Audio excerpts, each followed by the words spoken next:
ಆಡಿದ ಮಾತನ್ನು ಉಳಿಸಿಕೊಡಬೇಕು ಎನ್ನುವ ಸಿದ್ಧಾಂತಕ್ಕೆ ಕಟ್ಟಲ್ಪಟ್ಟವರಾಗಿ ಆ ಒಂದು ವಿಷಯದಲ್ಲಿ ಅವರು ಮೌನಿಯಾಗಿಯೇ ಇದ್ದರು.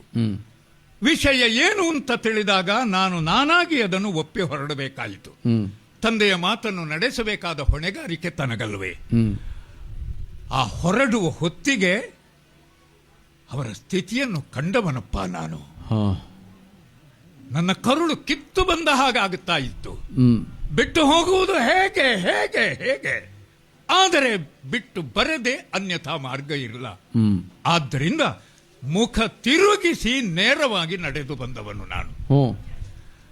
ನನ್ನ ಹಿಂಭಾಗದಲ್ಲೇ ಎದ್ದು ನಿಂತು 4 ಹೆಜ್ಜೆ ಮುಂದೆ ಓಡಿ ಬರುವ ಪ್ರಯತ್ನವನ್ನು ಮಾಡಿದ್ರಂತೆ ಕುಸಿದು ಬಿದ್ದರು ಅಂತ ಕಾಣುತ್ತದೆ. ಯಾಕಂದ್ರೆ ಉಳಿದವರ ಬಾಯಿಯಲ್ಲಿ ಬಂದ ಉದ್ಗಾರ ಆ ಬಗೆಯದಾಗಿತ್ತು. ವಾಸ್ತವ ಏನು ಅಂತ ನಾನು ತಿಳಿಯಬೇಕಾದ್ರೆ ತಲೆ ತಿರುಗಿಸಿ ನೋಡಬೇಕಾಗಿತ್ತು. ಅದನ್ನು ನೋಡ್ಲಿಕ್ಕೆ ನಾನು ಹೋಗಲಿಲ್ಲ. ಸುಮಂತ್ರ ತಲೆ ತಿರುಗಿಸಿ ನೋಡುವ ಯತ್ನವನ್ನು ಮಾಡಿದಾಗ ತಡೆದೆ.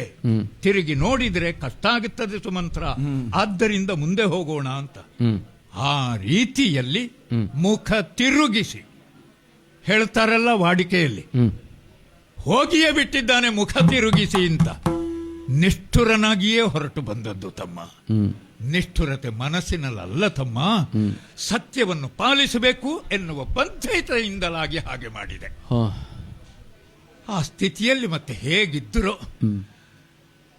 ಮಕ್ಕಳು ಯಾರೂ ಬಳಿಯಲ್ಲಿರಲಿಲ್ಲ.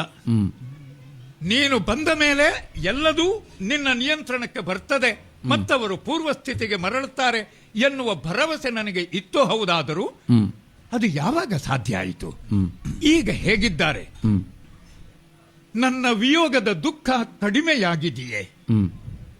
ಎಲ್ಲವರಲ್ಲಿಯೂ ಎಂದಿನಂತೆ ವ್ಯವಹರಿಸ್ತಾ ಇದ್ದಾರೆಯೇ? ಭರತ, ಉಳಿದಂತೆ ಅಯೋಧ್ಯಾವಾಸಿಗಳು, ನಮ್ಮ ಮಂತ್ರಿಗಳು, ಪುರೋಹಿತ ವರ್ಗದವರು, ಅವರೆಲ್ಲ ಹೇಗಿದ್ದಾರೆ?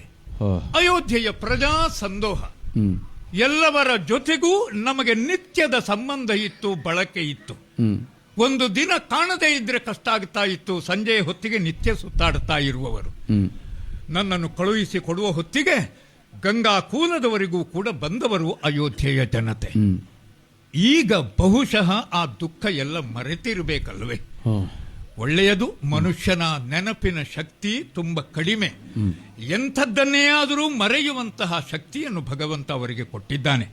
ಅವರೆಲ್ಲ ಮರಳಿ ತಮ್ಮ ನಿತ್ಯ ಕರ್ಮಗಳಲ್ಲಿ ತೊಡಗಿರಬಹುದು ಅಂತ ಭಾವಿಸ್ತೇನೆ ತಮ್ಮ. ನಾನು ಕೇಳ್ತಾ ಹೋಗ್ತಾ ಇದ್ದೇನೆ, ವಿಚಾರಿಸ್ತಾ ಹೋಗ್ತಾ ಇದ್ದೇನೆ. ನಿನ್ನ ಹೂಂಗುಟ್ಟುವಿಕೆಯ ಸ್ತರ ಮತ್ತಷ್ಟು ಕೆಳಗಿಳಿಯುತ್ತಾ ಉಂಟು, ನನಗೆ ಕೇಳಿಸ್ತಾ ಇಲ್ಲ.